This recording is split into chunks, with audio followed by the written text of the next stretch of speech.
आपण देखिपे बर्तमान आम अच्छु बालिकुदा ब्लॉक अधीनस्थ नरणा पंचायत फुलपाटना स्थिति बहुत गंभीर रही। बर्तमान 144 धारा जारी रही। प्रशासन तत्पर अच्छा। बर्तमान आम देखुचु आम पाखे डीएसपी महोदय अच्छा। दुई डीएसपी सहित दुई प्लाटून पुलिस फोर्स मुतयन होती जहाँ बर्तमान स्थिति धीरे धीरे सुधार आसुथिबार परिस्थिति देखा मिली।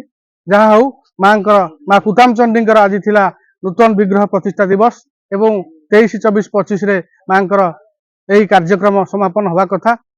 आपण जानी वर्तमान जो स्थिति वर्तमान रही प्रत्येक थिरे रही झगड़ा रही विशृंखला रही से विशृंखला को लेकिन आज गाँ गाँ भितर कौन ना कौन मतभेद सृष्टि होता जो मतभेद दुई पक्ष कोर्टर द्वारस्थ होते स्थितावस्था वर्तमान कोर्ट अनुमति देती जहाँ नहीं वर्तमान परिस्थिति एक स्वतंत्र आध्यात्मिक परिस्थिति देखा मिली जो बिना साउंड रे काम कराऊँच पूजा अर्चना करा लोक मैंने सहयोग करुँच।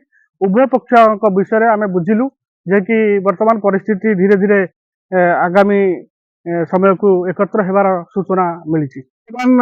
फुलपाटनार जो कार्यक्रम रही माँ कुतामचंडी आपण मैंने देखुले वर्तमान आम आपण मानक कही रखुचु जे वर्तमान ठाकुर काम बिना साउंड रे काम चली पूजा विधि जारी रही जहाँ को लेकिन प्रशासन सहयोग रही ग्रामवासी माध्यम किपरि भाव में एकत्रित होकर माँ पूजा अर्चना कार्य संपूर्ण पूर्णांग प्रशासन प्रयास जारी रही।